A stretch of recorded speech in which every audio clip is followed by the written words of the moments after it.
On passe maintenant aux facteurs cinétiques. Ces facteurs qui peuvent influencer la durée d'une transformation chimique. Ils peuvent accélérer une transformation comme ils peuvent la retarder. Ces facteurs sont au nombre de deux. C'est le facteur de température et il y a un autre facteur qui est la concentration initiale des produits. Donc, les facteurs cinétiques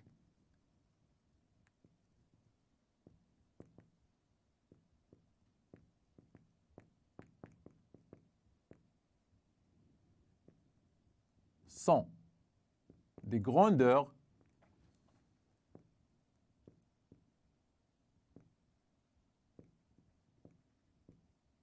qui peuvent influencer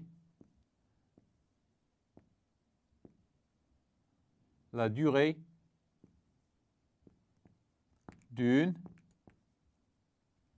transformation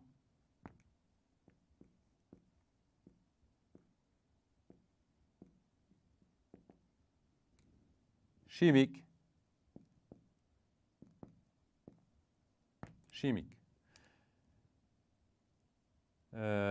On trouve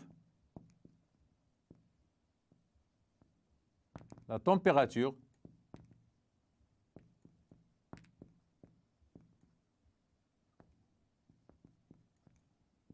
et la concentration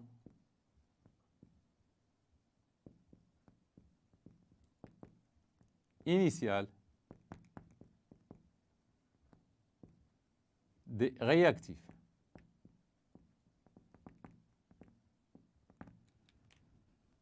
On va voir dans ce qui suit comment la température et la concentration initiale des réactifs agissent sur la vitesse d'une réaction.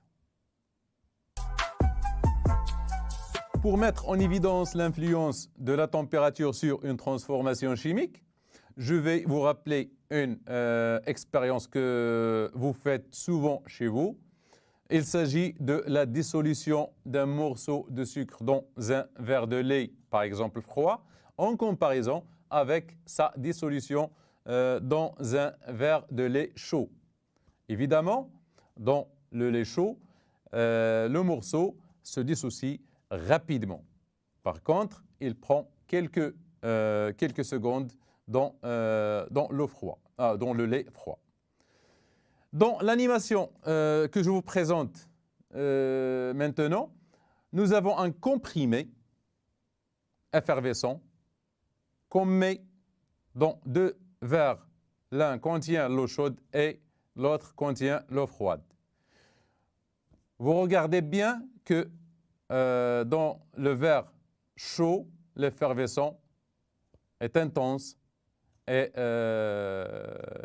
la réaction est presque terminée. Par contre, dans l'autre verre, la réaction est encore en cours. Vous vous souvenez sans doute de la réaction de dismutation des ions thiosulfate déjà vue dans le paragraphe sur les transformations lentes. On va reprendre la même expérience, mais cette fois-ci en utilisant 3 tubes chauffés différemment. C'est-à-dire, à chaque tube correspond une température quelconque. Par exemple, 10, 20, 30 ou ce que vous voulez. Sur l'animation que vous voyez devant vous, les 3 tubes, on va suivre l'évolution de la formation du soufre dans les 3 tubes. Donc, on voit que le tube de gauche correspond à une réaction qui est très rapide.